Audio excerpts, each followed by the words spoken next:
am absolutely delighted today that we have a fascinating and very exciting story, Canadian story here with Dr. Jackie Shan and what we all have come to know as ColdFX. Now this company, which as we know, FX as it's called today, but was CV Technologies, started as a spin-off out of the University of Alberta in 1992. At the same time, Dr. Shan received her PhD from the University of Alberta and her doctorate from the Chinese Academy of Sciences in Pharmacology. So there was a big birth that happened all at the same time. I can just imagine what 1992 was like. But what she really did, which was remarkable, was articulate a vision for a whole new market category, which was evidence-based natural therapeutics. And as all of us know who have had some experience with new market categories, those early years are very, very challenging.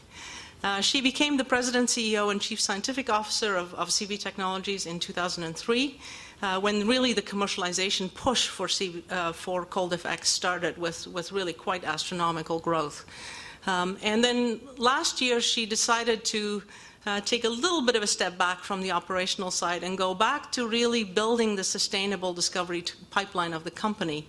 As I just had the good fortune to spend a bit of time with her, there's a whole lot of interesting new stuff in this pipeline. So this story is, as Churchill said, just at the end of its beginning. And we're absolutely delighted to have not just a pioneer and a phenomenal scientist, but speaking personally, one of Canada's great women entrepreneurs. Jackie.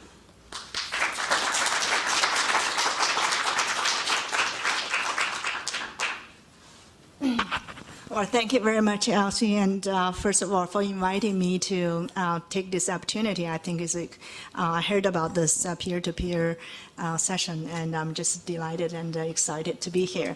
And thank you very much, too, and for your really articulated, I guess, summary. And you do much better than myself, and about our company, and also about some of the ongoing business and research and exciting things going on in our company. So really today, and before I came over here, of course, I always joke and tell my people I'm going to MaRS, and everyone just excited because they never know what Jackie is going to do. So you're going to go to MaRS. So the people actually believing it, some people. So anyway, so I think it's exciting, and MaRS has a tremendous, and I would say it's a great name, and located in Alberta, and our company, the research is based in Alberta, so we heard a lot about MaRS. So I'm just so delighted I can discuss with you, the peers. And really, I see this as very informal. And what I like to do is really to share some of our experience and the vision, what brings us to this this great business, and why do we want to get into this great business and the research innovation, more importantly, and share some of the success story, but also more important, I think it is the challenges, some of the setbacks, and we experience, and hopefully we communicating with each other. And feel free to ask questions, and I don't have much time to go into the detail about the science technology, which it is, I can talk about the whole day if you wanted me to talk about it. So it's mostly just really a very brief summary and some of our experience and the business so far, and also some of the research and innovation we're still continuing today.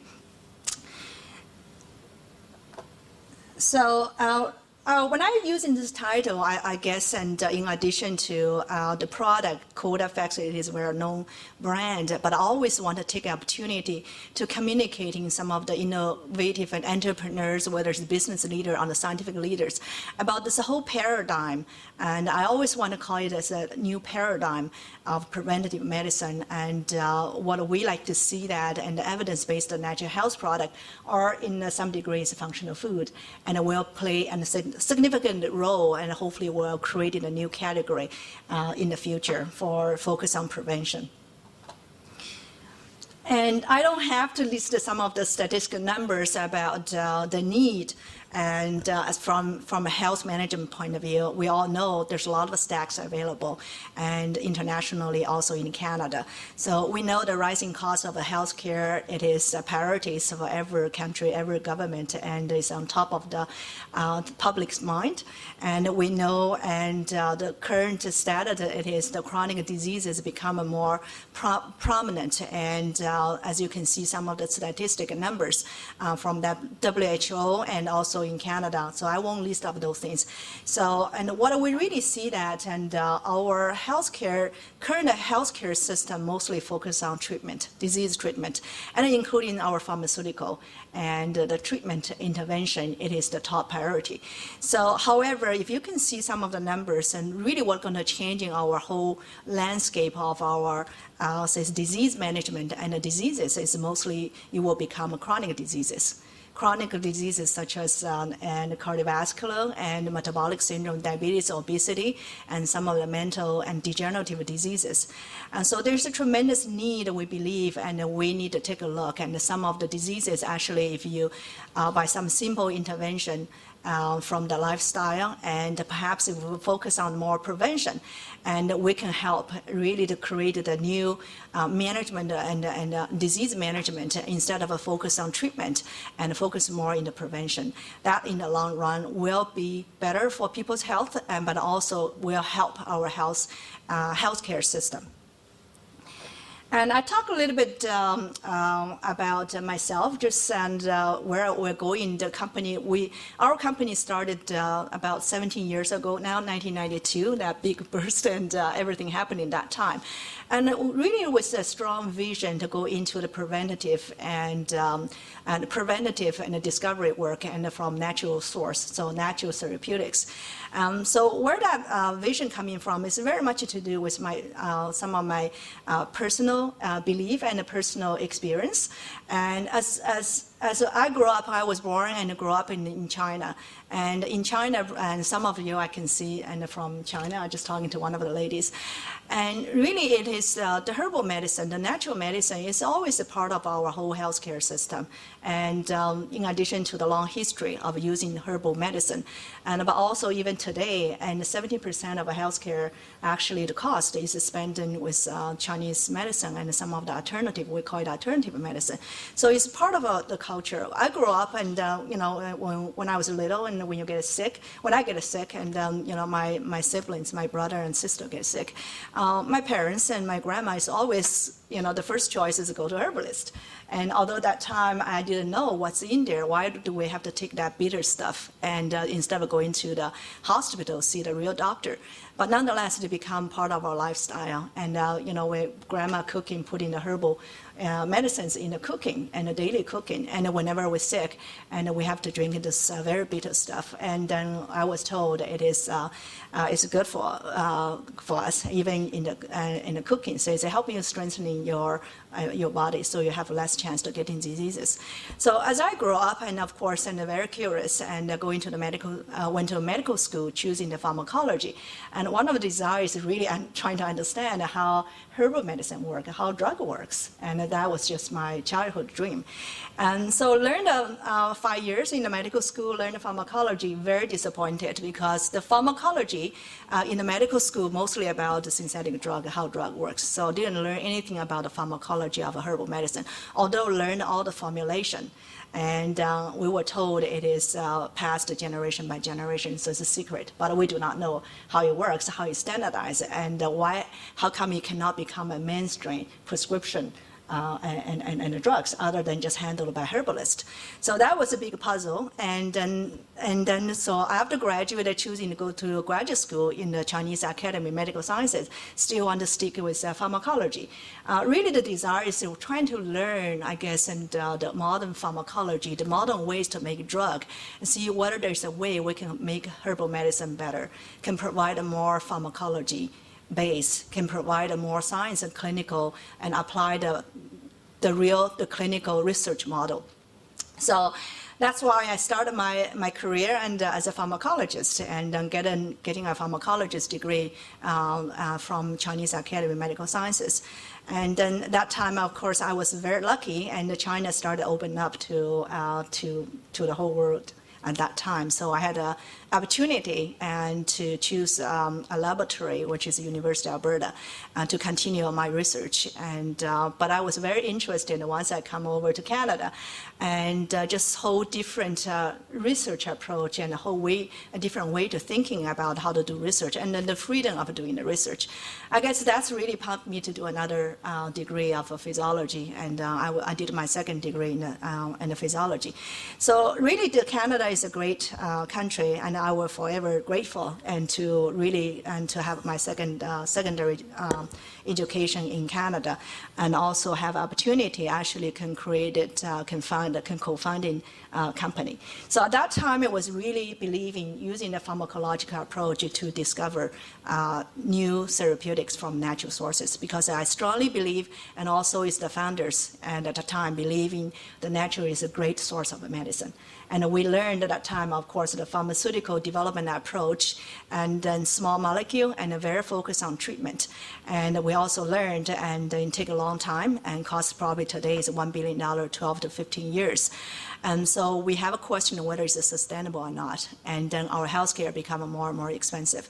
So that's what really the vision was driven. We want to apply the pharmacology approach and to looking for new products and new therapeutics, more focused on prevention from natural sources.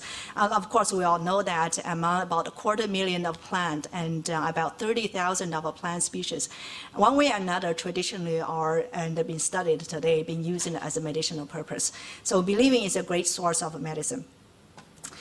And then perhaps it will better profile, because when we're taking some of the original approach in herbal medicine, we learn lots of knowledge in the past generation by generation. So if you discover to do development and to discover new molecules, the chances are you will get a much better and a safety profile. Therefore, sustainable, affordable, and that's kind of a challenge in our modern pharmaceutical industry, and could be probably overcome, or at least we can provide some solution.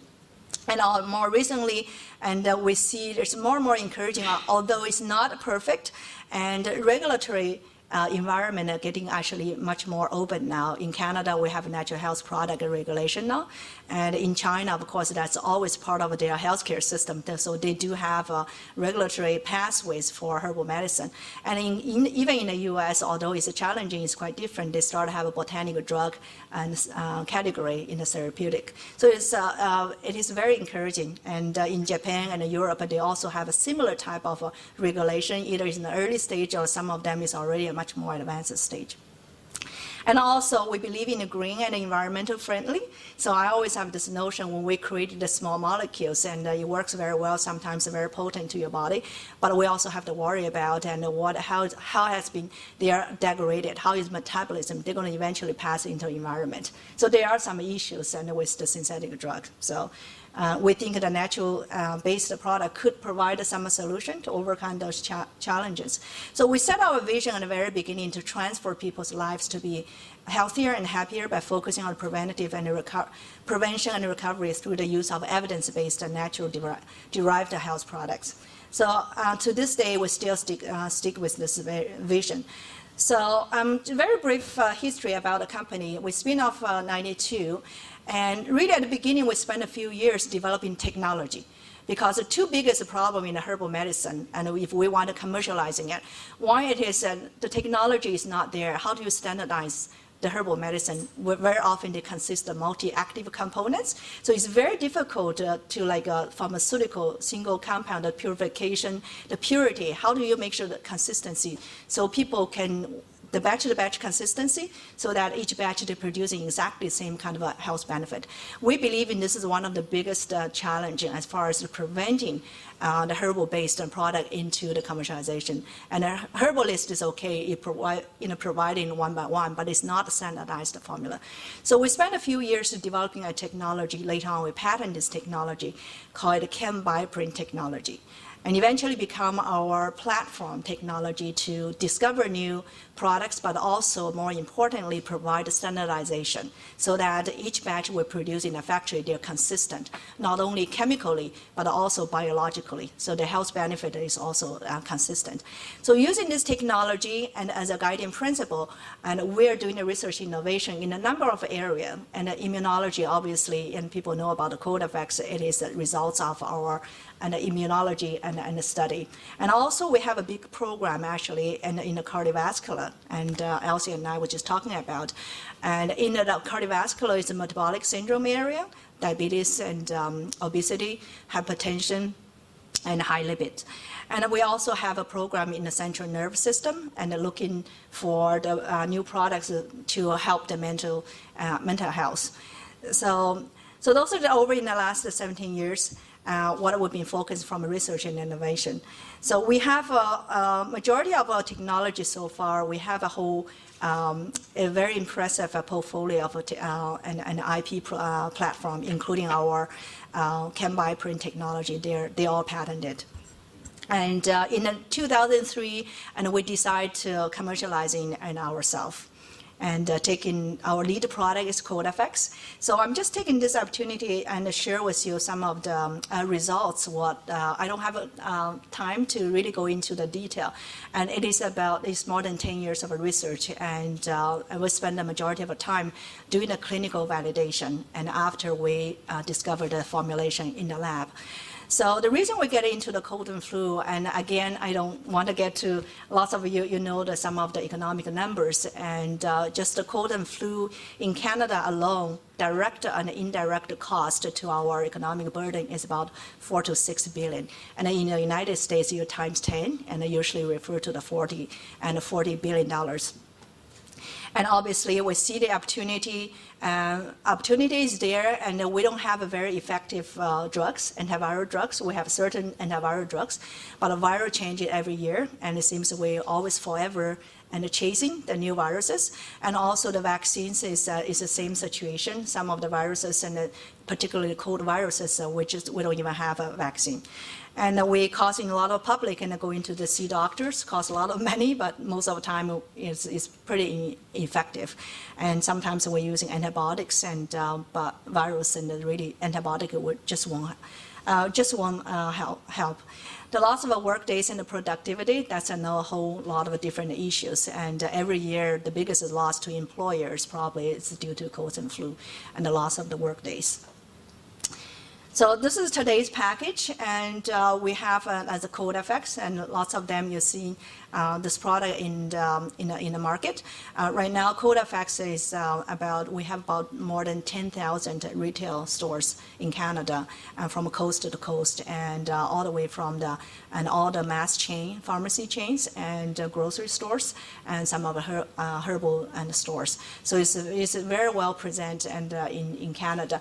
And just in case some of you haven't used the CodeFX, we brought some samples there. Feel free to take one with you. And so anyway, I don't have I'm not going to get in detail, and if I'd be very happy if any one of you will be interested about some of the science, the clinical studies, and some of the mechanism action studies.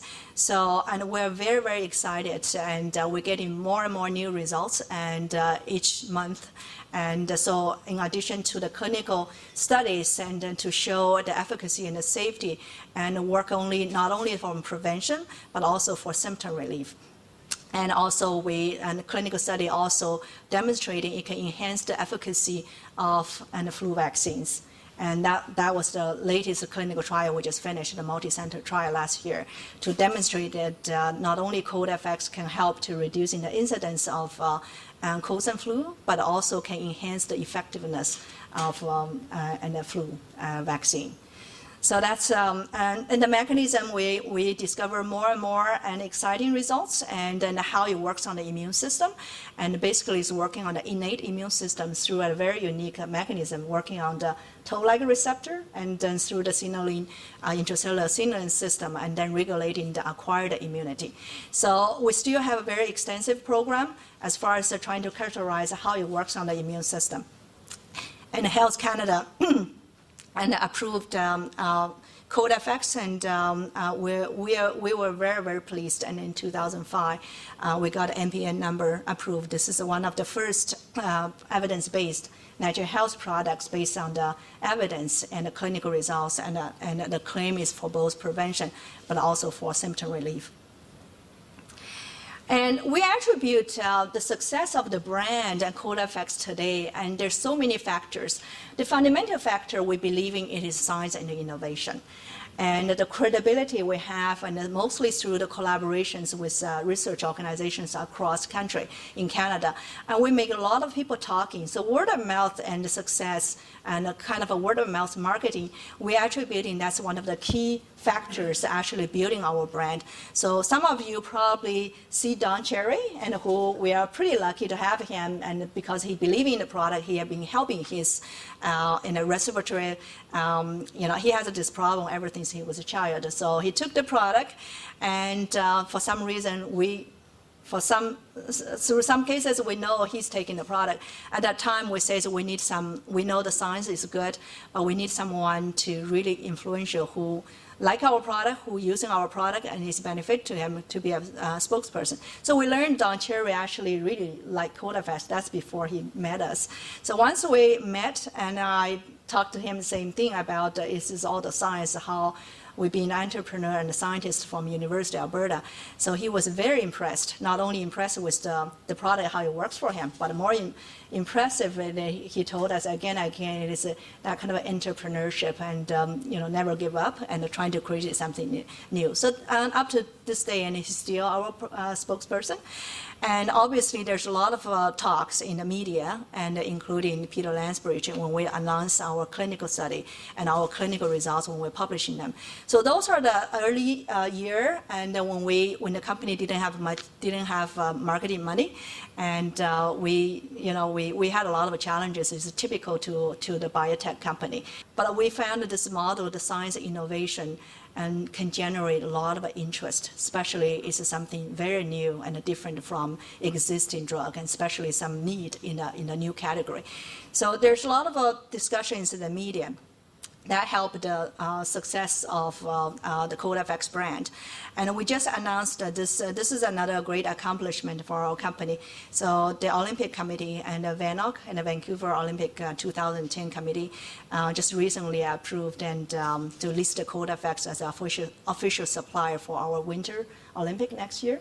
So, and we're pretty proud of this because they also going through very stringent, not only from the banned substance point of view, but also they really evaluating from the science and the innovation. And more important, I think, because we're a Canadian company, and from innovation, I think there's a lot of support, and from different sectors in Canada. So in the early year, we started, as you see, I just show some of the results we have created, and we're a public company, so those numbers are available from our website. So we started doing our mass commercialization from year 2003.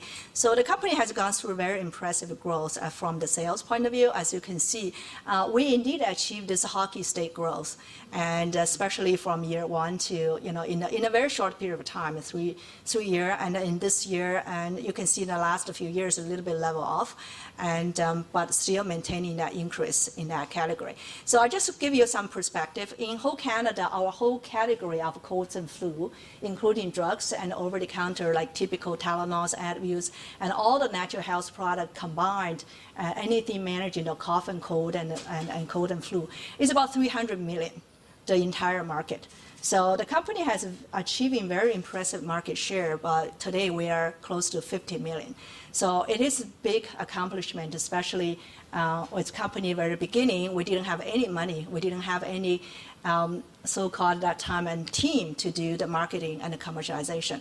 But nonetheless, there are a lot of experience we can share, and I think it's the company just really and the focus and the time and during the 2003 focus on commercialization and many aspects, not only from medium point of view and from the pharmacies and our key influencer pharmacists and the doctors and the kind of consumers and science communities and the key influencers in this country. So it was a combination of the effort and to eventually building the success of today. So the code effects, and also we're so happy to see and this new category, because when we come from nowhere and just little 5 years ago, and to taking that kind of market share. So when we did our clearly analysis, it seems like we're not competing with the existing category. Instead, we creating a new category of prevention. And the results, we're getting more and more good feedback. And for example, yesterday we just announced, and code effects actually in the 4th year now to become #1 pharmacist recommended and a cold remedy. So this is a huge achievement. And this is a number also I like to show you. This is a traditional market in Canada, was dominated by Tylenol, Advil type of symptom relief product. So this number is a little bit older now, as it was 2 years ago. We still maintain about a similar rank. So we are tied with our Tylenol. For example, Tylenol, it is a huge brand. They have so many SKUs. We call it, they have like 47 SKUs because they have a different type, liquid and things like that, all combined. So we're pretty much tied there. At the time, we only have a 3 package. That's one, there's a bottle form. So it's an incredible achievement as far as in this new category. And I mentioned about pharmacists recommended. So everything we took off in the 2nd year. Yesterday we announced in the 4th years now on the road, we are #1 pharmacist recommended remedy. And I think also we are getting there with our physician as well, right? We got Virginia is with me, and she's director for our pharmacists and doctors education. So we also analysis and what's the unique making the code effects. We really think this unique is creating this new category. So for example, code effects is really the first evidence-based and natural health product approved by Health Canada, not only to serve the purpose preventing through the immune enhancing, teaching your own immune system to against the viral infection, not only can preventing the virus, but also when you have a cold and flu symptom, because it's through immune enhancing, the damage, it can lessen the damage created by virus. So as a clinical results, of course, is really to helping to relieve the symptom. So people say, it can, I never believe there's something 100% a magic bullet, right? Even though I taking cold effects every day, sometimes I still coming a touch of, and something sore throat and things like that. But at least I taking cold effects, I feel less miserable, and I still functioning. I can still have a good quality life with my kids, with my boys. I still good quality life and at work. And so that's something we get a feedback, and not only through our clinical study about hundreds of thousands and the people giving us a feedback, it's the same thing. So not only can reducing the incidence in getting colds and flu, but also can help people relieving their symptom. And then they also, because there's a scientific base, is through your own enhancing your own immune system. Of course, and we're really happy to see the possible and positive social and economic outcome, right? And this is no-brainer, and have people healthier. And from not only improving the quality of life, it's just a workplace. And we have a program, actually Virginia just finished one study with one of the big corporations to evaluate, and that's what the corporation was very interested to have, really motivated to do this study, to see taking cold effects, how many work days lost can be reduced, what kind of a symptom to their staff, and then they tailor into the benefit program. Right, Virginia, I was quite excited when, just this morning, and she came from one of the corporations, we're getting that kind of exciting results. So in a way, it is a positive and a social economic outcome, and we're very, very happy to see that happening. So really from our business point of view, we think this is the strength, and instead of saying we're competing with the existing category, which is very, the competition is so strong, you're dealing with those multi-international companies, and you're dealing with a lot of things in which we're a small company we cannot deal with. So we think, knowing behold, and unconsciously, we're taking the model of a blue ocean strategy. Some of you probably heard about this blue ocean by, and a study published by Harvard and the business school. It is the sorry. By INSEAD professor, by 2 INSEAD professors. Right. Yeah. Yeah, so you learn that the blue ocean strategy, and is our business people and the marketing, including myself, reading the scientists, and it's fascinating reading, and eventually going back to look at you're creating a new blue ocean, right? They describe in the competitive market as a red ocean and a blue ocean, if you recall that. So the red ocean, people fighting each other, they kill each other like sharks. So, and then instead of swimming there, trying to kill by sharks or fight with sharks, and you have to create a new territory, which is the blue ocean. You're swimming out of there, blue ocean, give you a whole wide range, is more peaceful, less competition, but you need something unique in order to achieving that blue ocean strategy. So really what we see ourselves, we fit into that strategy from the business point of view, from science innovation point of view. Instead of competitive into the symptom relief and the synthetic drug, we created a whole new territory, which has much less competition, but a great opportunity out there, which is preventative, evidence-based natural health product. And it's also proven, one of the things in the early years, our company has never successfully, we never convinced anybody to have a big investment into our company. So we never get any venture capital money. We never got any institutional investment.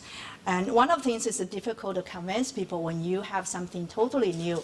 The science and science technology is so risky, and there's no proven market. So the business model is pretty risky to those conventional, the venture capital people. So that's what we see. And once you've done that, created a new category, which now is better and better now. We seem to get more and more positive response now because people see us. We're creating that track record. Not only we say science is sound, technology is sound, but you know what? There is a commercial value. There is a market there. Because when you see the number compared to the traditional, in Canada, if we can compete with Tylenol and Advil, which is pretty much on top of there, and imagining if we can go to internationally, right? There is a need in the international as well. So there is a market out there, so the potential is there. So we like to stick with that model, and our approach is to focus on prevention, evidence-based natural health product, and find a good sound technology, patent your technology, patent your product. We found that this is a whole wide blue ocean and open to us. And we like to stick with that. One of the things, just to let you know, and just trying to proving again and again why the sky is limited in these cases. And for example, the NIH and recently just announced a study, actually they're using our product, CodeFX ingredients, and try to see whether it can be used in the first time they're using this evidence-based and the natural product into the cancer clinical trial. So the whole idea is there's a desperate need for something. They just say there's something to help their patients when they're going through chemotherapy, traditional cancer treatment. And very often says this is not a cancer killed that patient, it is infection killed that patients. So they are desperately looking for the alternative to helping to reducing the side effects of the traditional treatment. So we're really proud actually they're using our product, and this is a multi-million-dollar study, and they funded through the NIH. So this is a trial just launched in the last winter, Virginia, right? So we're very anxious to see results. I think in the next few months, we're going to see those results coming out from the US. So this is just giving you another opportunity there, not only cold and flu, even just within CodeFX for immune enhancing, there's a wide range of application. So we also believe, I just like to share some of the culture. Yes, it's great to have a great technology innovation idea, but in order to create a successful enterprise and a successful company, so those are hard wheels is important, but the culture is so important. Our experience, it is really, especially when we get in something so new and a new territory, and then there's so many challenges, not only technology, science, there's so many, there's a mentality challenge, there's a cultural challenge, and there's a whole slew of challenges. So the great team is so important. So we summarize our culture almost, let's say, and we are really obsessed with several things. I think is one of the key things to bring the success. We're so obsessed about a vision, prevention, natural products, new discovery. And we're so obsessed about science and quality. And although a lot of cases people don't say, so you don't need that, as a lot of approach from herbal companies, they say either says it's not needed or some of the cutting corner things, and that's not our culture. We emphasize the science and the quality, and we're obsessed about that, and we are getting more and more support. And I have one of our directors here, and Ted Billier, and he will be witness. And our board is strongly support investing in the science, invest in the quality. There's nothing can compromise the science and the quality. And also that gives you the long-term success and make sure your business and your science is sustainable. So we are also committing to the disciplines, and we like to maintain the entrepreneur the spirit, encouraging entrepreneur spirit, but also we follow and we also understand our business need a very discipline. We're committed to the high integrity and the best business practice. And we encouraging innovation and being a trailblazer and one of the very important things, I guess, is good things, and many of you probably are entrepreneurs, is not accepting the failure, because especially when you're doing something new. And it's very common, I'm pretty sure many of you have experienced, you get setbacks all the time. In the first 10 years, our company, many times we're deciding whether we should closing our door or not. And we're looking for payrolls for next month, for next 3 months and 6 months. And so that's kind of a part of our life in the first 10 years. I'm pretty sure many of you are facing same kind of challenges. But never give up. I think the attitude is so important. And I get up every day and it sounds like it's not the end of a tunnel. You know what? We find a way. If you have a good idea, you have a good science, you believe in the science and the sound, and we will find a way to make it, we go through technology. We find a way to find the people that are using it. I guess that's the best validation. If you have consumers start using your product, like it, I guess you're going to have a good business. So, and we believe in the can-do attitude is so important, and never give up. If you have something you really, in your guts, you believe is something you really believe, you think is something you're going to help people, it's going to be a good product, never give up. And I guess many of you will share the same story, and even just convincing people to investing into the company sometimes become your full-time job, but don't give up. And there's someday, and some people or some organizations will come along, will invest into your company. And also, the social, the conscious, and being a social and a conscious company, but it's also so important. The brand building, the brand name and code effects, and it's just, it is important, and building a brand for your product, but also very important is building brand for your corporation.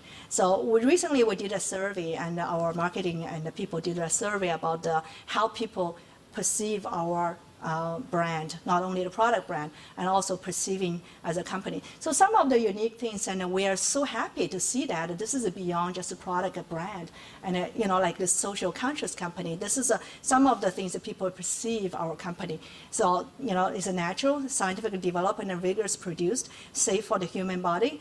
And it's not a synthetic, it's not degrading the environment. This is all coming from the people who are using our product. So we think that this is very important associated with your company's vision and the long-term vision, not only the scientific vision, but also the social, to be socially responsible company, and it'd be so important to make sure you have a sustainable and a business for the future. So I'm just talking about some of the things I talk about, the code effects. I just share some of the bigger picture stuff, and I'm pretty sure some people interested into the natural health product, especially evidence-based and the natural health product. I'll just show you some of the opportunities, what we see, what I see, and in the marketplace. As you see the increased public awareness and the demands as far as people want to be more proactively managing their health. A lot of people looking for preventative solution. Lots of people looking for the natural solutions. And also in Canada, for example, I'm just giving you in the commercialization. Not only there is the demand from Canada, there's a lot of study to show that. I'm pretty sure, Elsie, you probably some of the study to show how Canadians, majority of Canadians are actually open to using evidence-based or the natural products. But also we have an infrastructure in Canada. And we have done this. For example, we have more than 10,000 retail establishments in Canada who are actually very used to market and to carry and a product, natural product, whether it's a supplement or functional food or product like Code FX. So it is already created. We don't have to reinvent that. And also we know there's some statistics, and in Canada currently we have the business in the $2.5 billion retail sales in the NHP, those are including the herbal supplements and the things like that. So that's not, this is quite big business in Canada if you look at this number. And plus another $3 billion in functional food, and it's still growing. And when we're talking about this recession, for example, there are a lot of industry and statistics to show in the nutrition and health related and the industry actually to show is a recession, at least recession resistant so far. So there's still the continued growth, growing demand from public. And also retail is quite happy. And for example, they're always pushing us to come up with more and more new products. So those are some things already established in Canada. And also there's, of course, there is international opportunities. It's same kind of a concern, same kind of a demand in, for example, what the issues concerned about Canadians, the same thing is concerned about American people. So there's a huge market in the U.S. just alone, right? There are 10 times more people than we Canadians. And also we have opportunity, work together, and then to see this is a big dream if it can come true. It is creating the whole new category and a pharmaceutical I call it a pharmaceutical because it is evidence-based, but it's a whole new category, focused on prevention.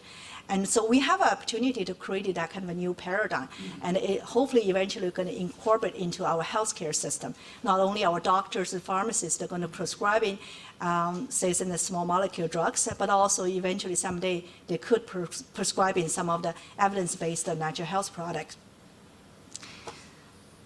And so we're really seeing the larger picture, and eventually we can help to improving our healthcare landscape in Canada and perhaps globally. And I share some of the challenges and weaknesses, and some of them very common in the biotech. Any startup company, we're probably facing the same issue. And the regulatory uncertainty, and still our regulation is making progress, particularly in Canada, but it's not perfect. For example, in a functional food and some of the natural health products, we're still lacking that clear, defined regulatory path.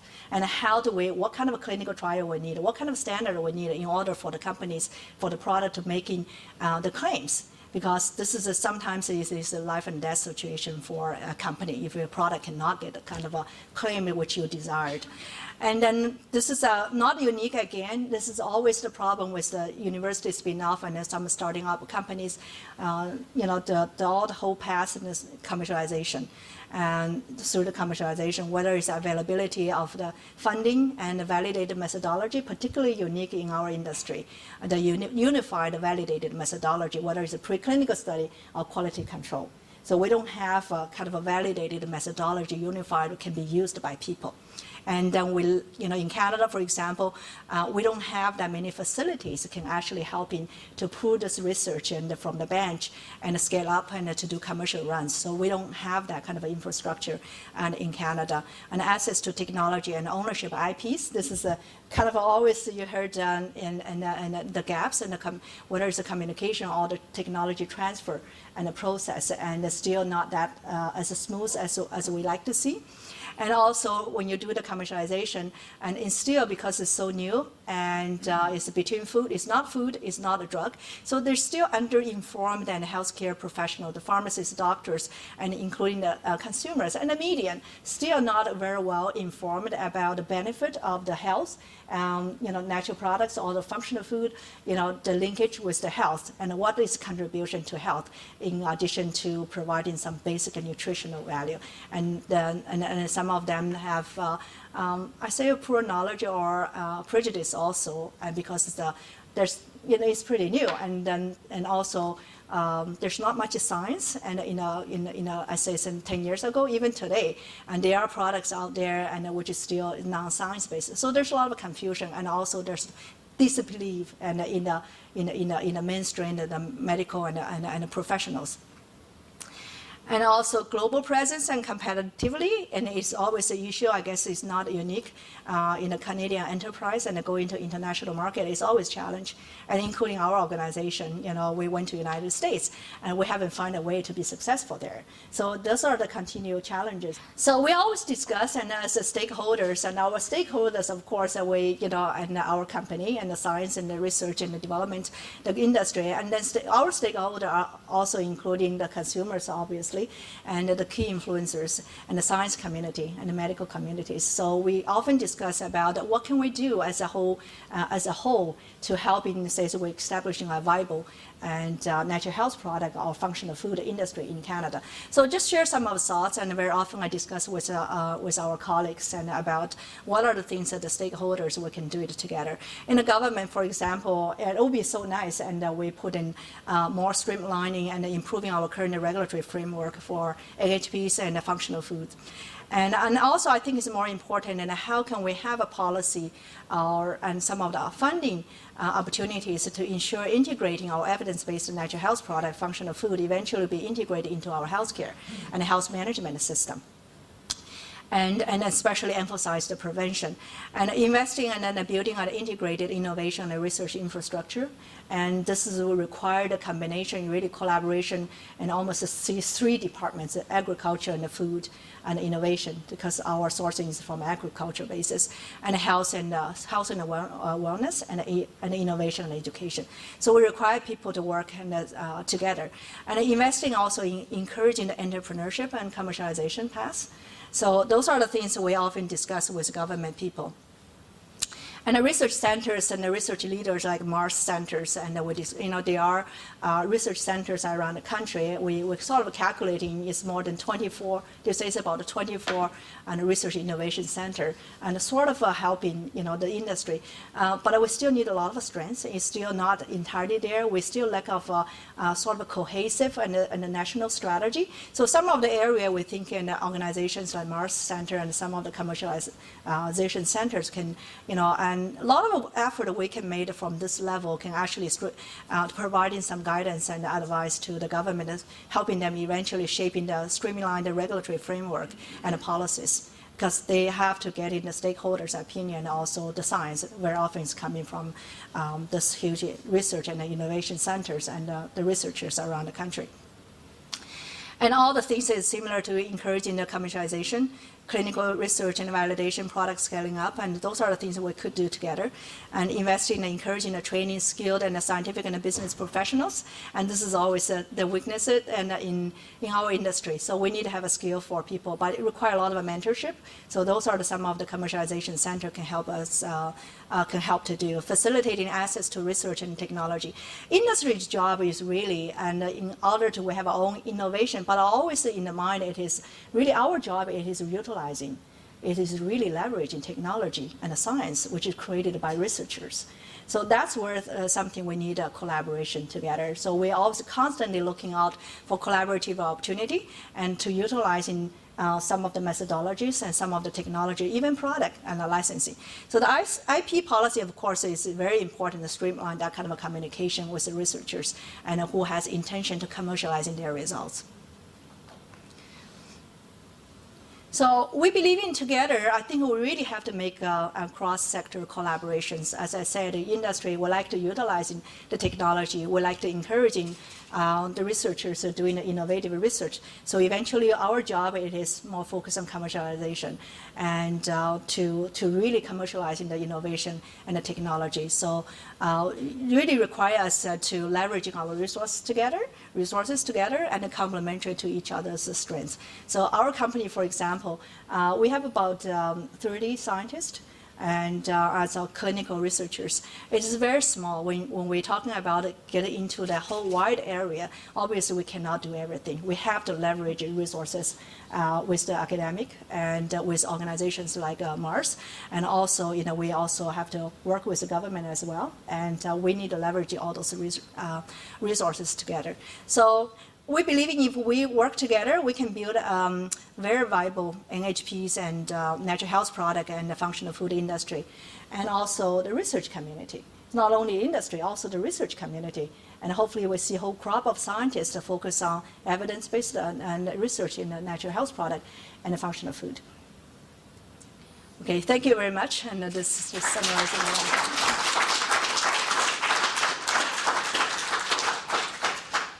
Sorry, I probably take over time. Go ahead. Thank you. Thank you, Miss. And let me ask you the first question. Sorry, John. That's okay. Go ahead. And I think Dr. Shan's talk is very inspiring. And my name is Bill from Biology West. And I have two questions. First, what is the reason affects select good effects as the leading product from the beginning? So kind of prediction or insight or kind of occasionally accident. And the second, the natural product sector now is very hot, and it including functional food and I think now the market will be pretty tight and the competition will be, it's kind of easy to marketing both in Canada and outside of Canada. So I wonder, what is the key competency of outside your company? And last, I want to know that after 2004, there's a big, expanding and successful of selling the product in Canada. So I want to know what is the darkest moment for your company and how could you... What is, sorry, I didn't catch it. What is what? Sorry, what is the darkest? I mean, the Darkest? darkest, I mean the worst moment Oh, worst. in your company. And how could your company and your team overcome these difficulties? Thank you. Okay, so I'm trying to address that. Why do we choosing CodeFX to become our lead product? As we said, when we started, we're looking into immunology, and we pretty much set our business plan, our scientific vision, scientific plan. We want to developing a product to enhancing the immune system. So from very beginning, and we're screening about probably and more than hundreds natural health products. You do extraction and fractionation, so it's not a coincidence. And then we also have a product that we're looking into the improving the memory, for example, and helping the memory cells and preventing memory cells from degeneration. And then we also have a product and a research platform in the cardiovascular. I have to say we have a lot of promising, but company has to focus somewhere, and somewhere and along the time we say, and you combine the business analysis and then where's your strengths and the scientific strengths. So you do a careful business planning. And then we choose and CodeFX as a lead product. And also I think it's by luck too, not by luck and by coincidence. We market, for example, RememberFX, CodeFX together and the other products together. But CodeFX have a more success, is more successful. And it's a lot of combination, and the consumer demand is a big factor there. And so, yeah, I think it's a business and a scientific planning. And also we have to focus, when we do commercialization, for example, we don't have much money. And marketing, some of the operation costs, we have to focus there. So we choose that. Part of it is the focus, and part of it we believe in that's and more giving our immediate results, because cold and flu, it is something people talk in their mind, and also people can see it, and they can feel better right away. So there's a lot of things in combination. And the second question is, the darkest moment is third question. The second question was. You answered both of the questions very well, but I'm just curious that there were very, the competition. at the moment, right. Before your company reached successful after 2004, if we can recall the chart you showed us in the PPTs, Yeah. There's a big jump after 2004 in the sales in Canada. So I wonder how could your company overcome the difficulties before you can reach that success? Okay, yeah, the darkest moment, of course, in the company, and several times we lay off our staff. Researchers is all gone, and have a few staff. That's before 2003. Several times, and we're selling our. For example, we have to sell all the lab equipment. We cannot pay rent, right? So it's going to lab equipment, and we sold, and furnitures, whatever it is, and we moved that around like gypsy, and many times. And there's just a few people left in the company, and 2 to 3 people, core people there. That's one of the darkest moments, if you're using that word. So how do we overcome? I think there's so many combinations, and I would say one is, as I said, is you never give up. I really believe in the technology, the product, especially like CodeFX. And nobody can convince me to giving up that product, because when you're a pharmacologist, you compare it to every single drug you can compare. I believe in that's the best one we can give into people. And also, whoever used the product at that time, although we didn't do marketing, when we gave it to people, when you have 99% of people say it's a great product, they want more, including Edmonton Oilers, right, that time. So we know if you find a way to really spread that word of giving the product to people, you can overcome that challenge. At that time, of course, we are pretty much desperate, And we are pretty much saying we don't even have time, have resources, go find the money for other people to, we're pretty much at the end of the rope. So you really have to believe in yourself, and also because we're a public company, we've gone through stages also, we have board members, and we are very lucky. We also, like I say, never give up. We did manage and convince some of the key investors and who believe in our vision. This is more like angel investors. So we did manage to find some investment at the time, and who really believe in the vision, who believe in not just the financial return, really believe in your vision for preventative medicine. And just stay out there and to have some essential business team. And we have a couple of people at the time. Of course, we start resembling board. Our board also evolving. We have a great board members who are supporting the vision and believing we need to stay in there. And then really be an entrepreneur, right? That time, I know we hired a couple of key PR people, commercialization people. And so creating that model says we believe in if we can get this word out and spread Euler's story. And then perhaps, and then we can get more consumers using that. So that model really worked. At the time we studied a new clinical study. But a lot of things in combination, we started one of the first try in Canada. We managed to get media into reporting it. So before we know that, and then people from coast to coast, they heard about Codefex, everyone wanted using it. So it was really the big jump in the year 2003, 2004. I contributed that to one of the big reports for Codefex clinical study. Was reported in the front page, I still remember, and front page of Post, National Post. Don, you just answered my question because I was curious as to whether the big spike in sales came after the release of your clinical evidence or after Don Cherry got involved and started. No, it started with the clinical evidence first. And then because I remember every single second, and at that time, we released the results, and we got, CBC was really interested, they reported, and National Post, and then there's some of the major newspaper also reported that, and all of a sudden and we can tell the retail sales just taken off. So when we reached about 6 million, that was from 0 to 6 million. And that time, and we thought we're smarter now. We can find some, we say, okay, if we can build that model, we find some spokesperson for us. That was the time we started looking for Don Cherry. Yeah. And I got one more, and congratulations, you've obviously been through the battles and are winning the war. So most of the people in my family use Codefex, but I use echinacea. And I hate to say that to everybody, Yeah. I noticed on the chart of competitive products, echinacea is not on there. Have you looked Oh, at the it's ingredient in echinacea? yeah, echinacea is a chart is not, the reason it's not there because there's no sales. Because the reason, see, in the natural health product, and if I giving you some of the AC Nielsen number, that's from AC Nielsen report. And the whole category, that's why when we say we create a new category, because it's no competition, because the biggest selling of an echinacea, when they combine together, whenever, you know how many brands of echinacea together, and in this marketplace, every single company, they have echinacea product. When they combine it together, they're not even, it's less than $1 million. So it's no comparison. You see, when you're creating that new category, and where whatever the number is not there because they're not in that rank, and it is the whole category together, and it just don't even bother to be reported in AC Nielsen.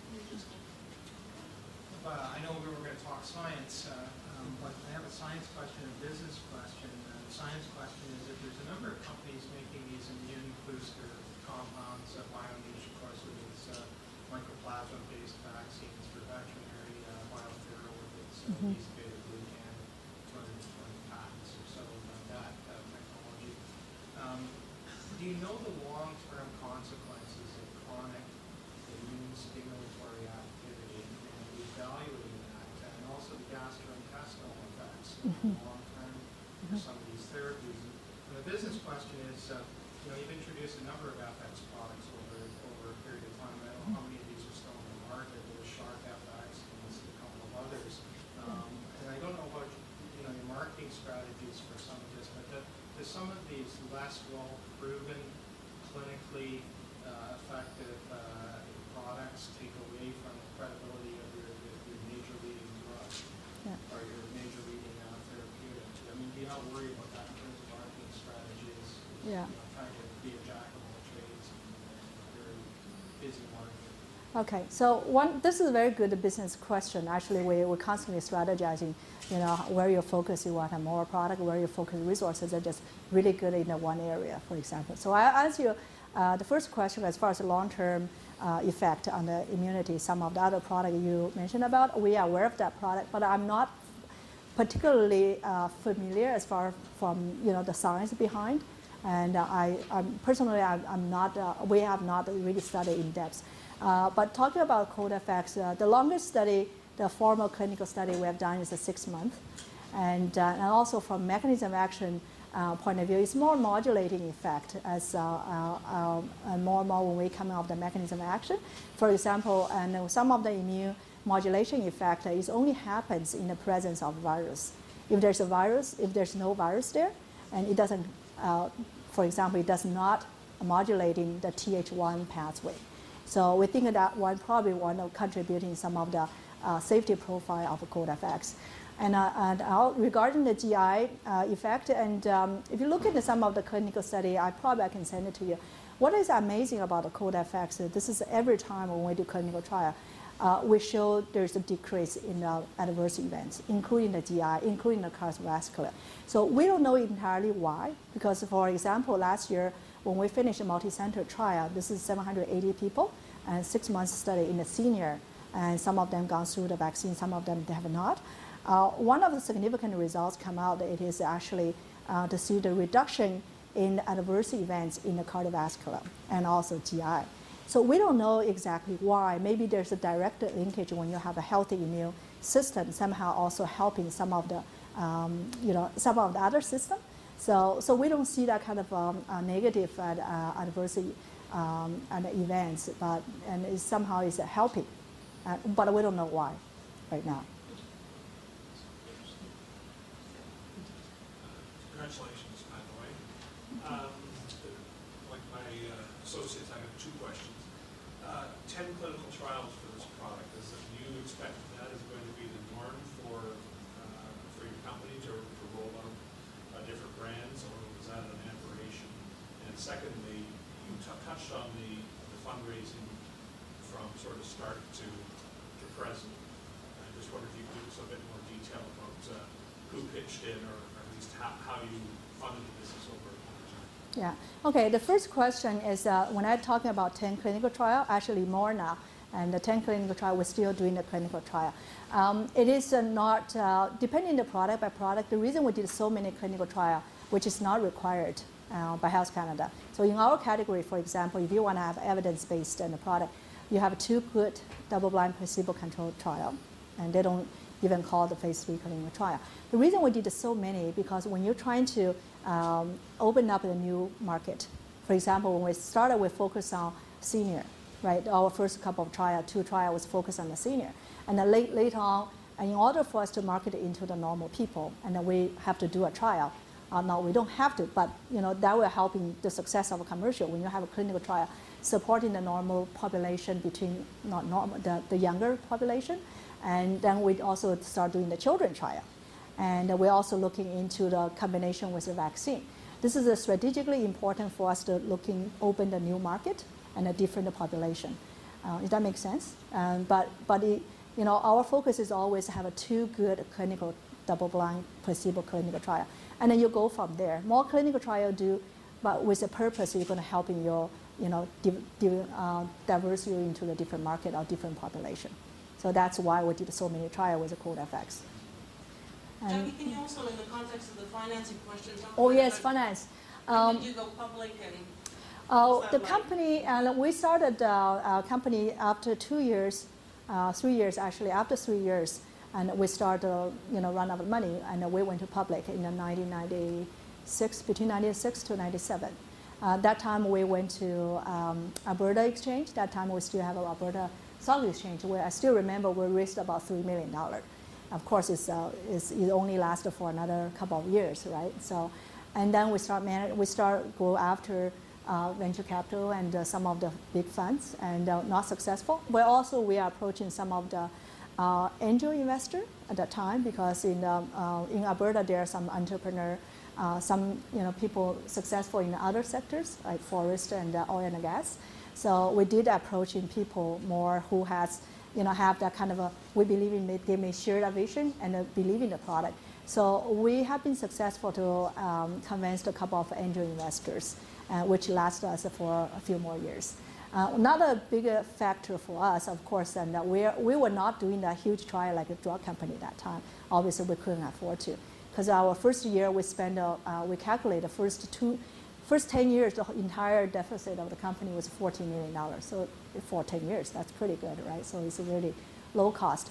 And we also leverage quite a lot of government funding and industry assistance funding. I think that's one of the really good resources and for a spin-off company. Especially you want to validate in some of the key clinical study and some of the key scientific validation is very important to getting leverage and from the government funding. Congratulations.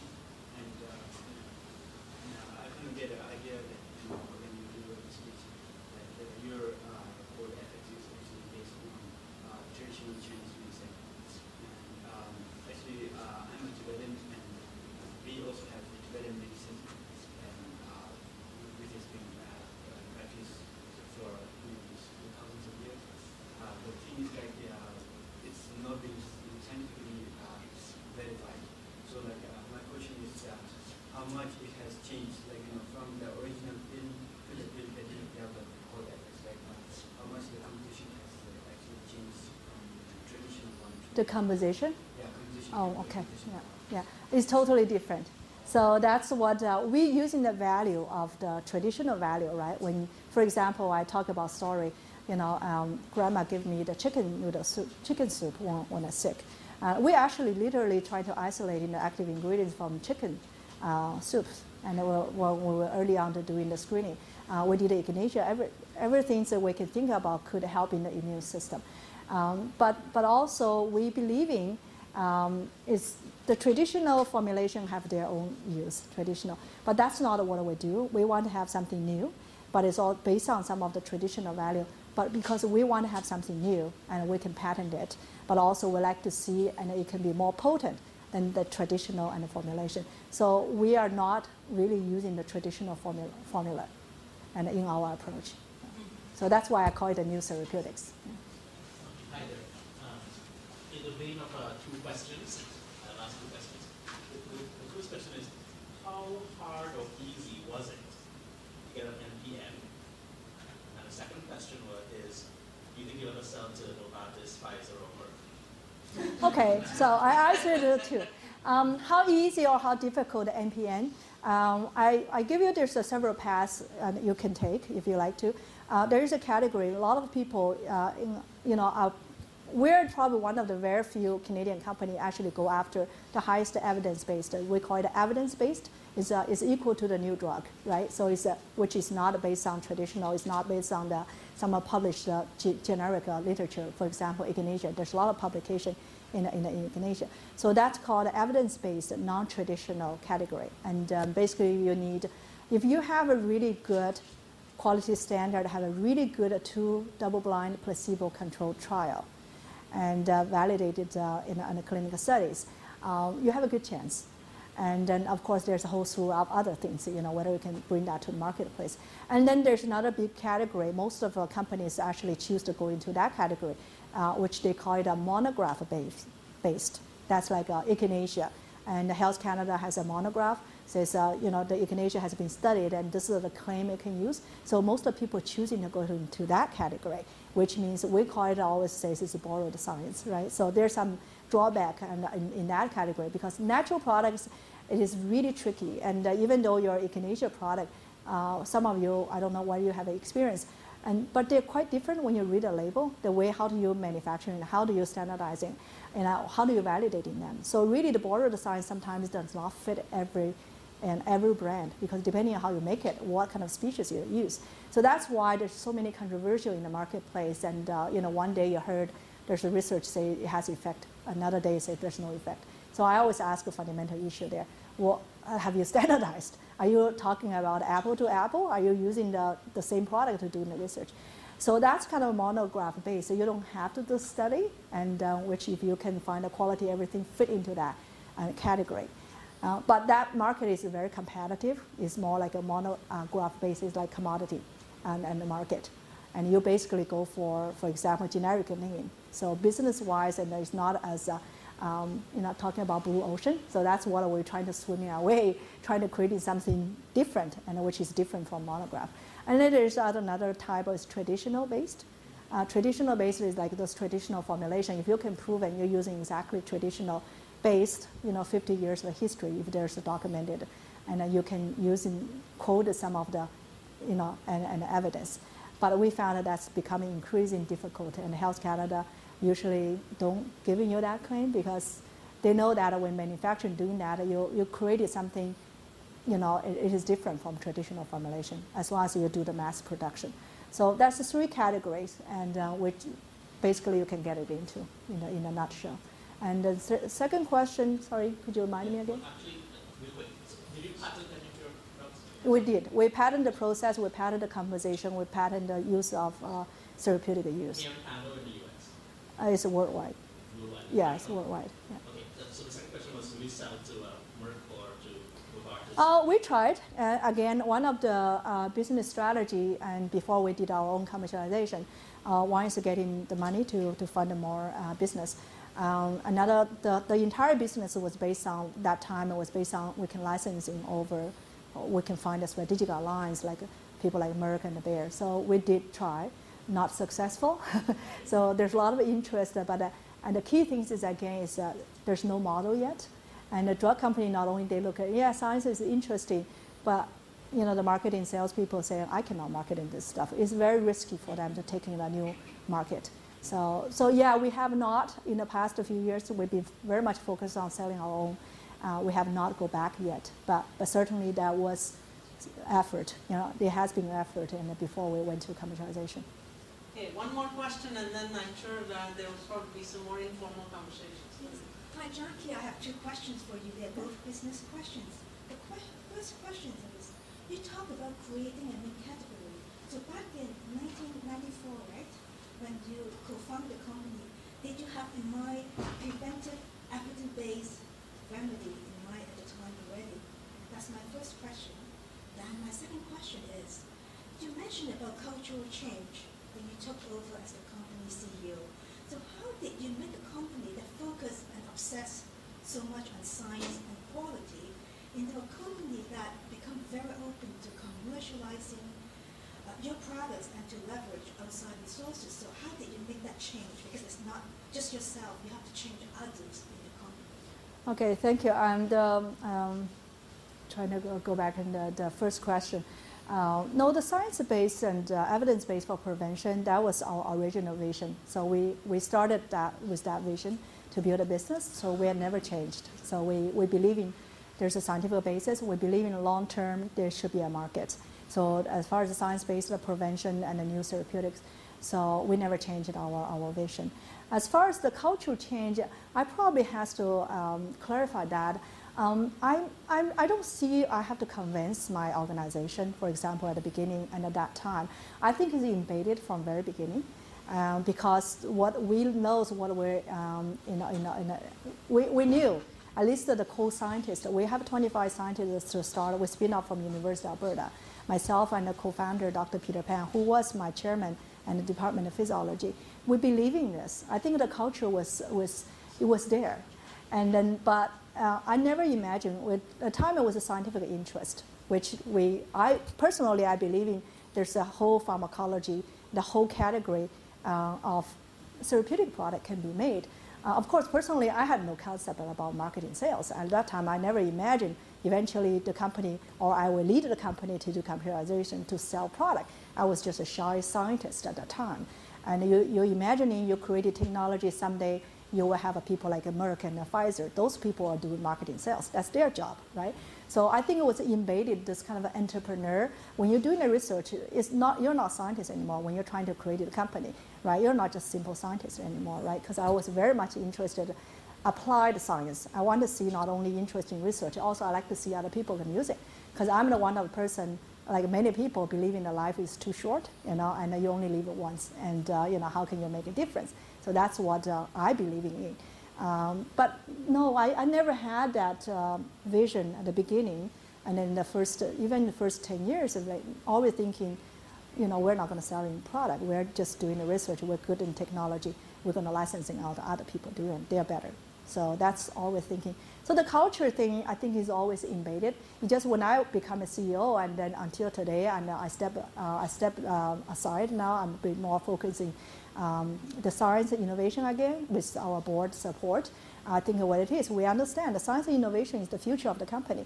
Entrepreneurship, be flexible, it is the future of the company, right? And then the business run, hopefully you're going to run it by yourself. You have professionals. You hire, we're trying to hire a new CEO and who can manage in the day-to-day and business function, can look after business issues. So the creative scientists like me can go back to the lab, to do more innovative research and to create it sustainable and a pipeline. So that's the future of the company. So the culture is very important. So I see almost I don't have to set it. I just kind of summarizing the essential culture, what I believe in make this company successful. So I think I'm lucky. I see the core people in our company, they have that kind of a culture. And then if you are scientists, you set tone at the top.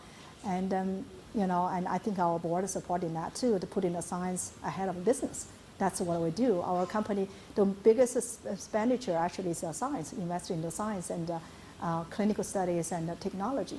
So we're very, very happy. We invested more than all the money we make, and the bottom line is probably double that and put it back to the research. So that's something you need that from top of there to support in that vision. So, and I just think we're lucky, I'm lucky. Now it's a public company, but we do have a support from our board, from our shareholders. So that's a blessing. Well, Jackie, thank you very much. I know I speak for everybody here. I think the way you answered that last question sums up this whole story. And I know this whole audience wishes you well for the next great adventure. And congratulations. And thank you so much for spending time with us in your very busy schedule. Thanks, everybody, for coming. Thank you.